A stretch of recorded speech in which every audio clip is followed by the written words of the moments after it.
Hello, I'm Trista Sears. This video will cover reducing processing load through design. In this video, I will share a very brief overview of the cognitive load theory of multimedia learning and then discuss strategies for decreasing processing load and the instructional design implications for each of the two strategies. The cognitive theory of multimedia learning identifies three processing conditions: essential processing, or the processing that comes from the material that is being learned; extraneous processing, or the processing demand that is the result of the way that the learning experience is designed; and generative processing. Generative processing is the processing that is required by the learning process to move the information from the sensory memory and into the working and long term memories. These three types of processing not only singularly impact the amount of cognitive resources that are free for learning, but they also work together in a cumulative fashion to collectively impact the resources that are available. Mayer proposes that we should take steps to manage essential processing, reduce extraneous processing, and foster generative processing to encourage and facilitate the learning process. Mayer continues on to propose many ways that we can accomplish this as instructional designers. Today, we are going to talk about two of these strategies: segmenting and signaling. We will talk about how and why they work, the processing that is impacted, and how we can incorporate them into our training environments. In segmenting, complex concepts are broken down into smaller logical pieces, and the learner is given control over the pace in which they cover the smaller pieces.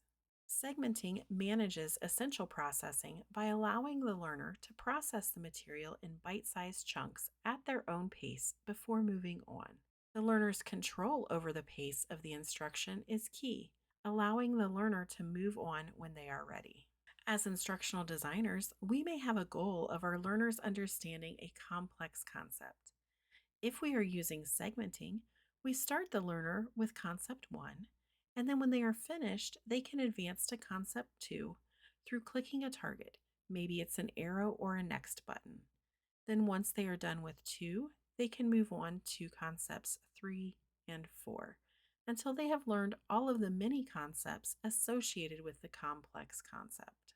Signaling allows us to highlight important information either verbally or visually.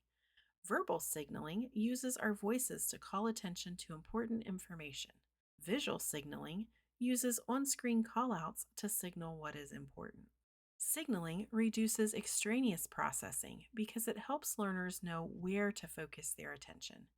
By calling our attention to the important information, we do not need to search for what might be important, and this frees up cognitive resources for other learning activities.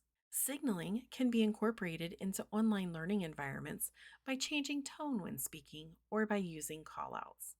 Let's say that we are talking about swimming in the ocean, and I show you this picture. As a learner, you might be trying to figure out why you are seeing this picture. Am I showing you a picture of my favorite beach? What am I trying to get you to see?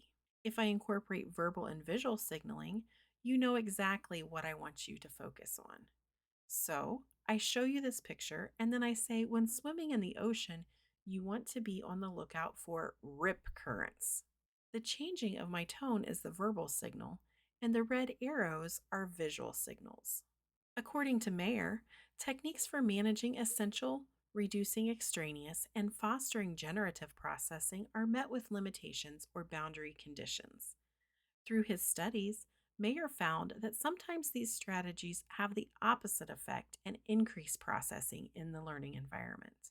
He found this to be the case with high knowledge learners or learners who are learning in their second language. Today we discussed segmenting and signaling as two strategies to manage essential and reduce extraneous processing, how they impact the processing, and their implications for instructional designers.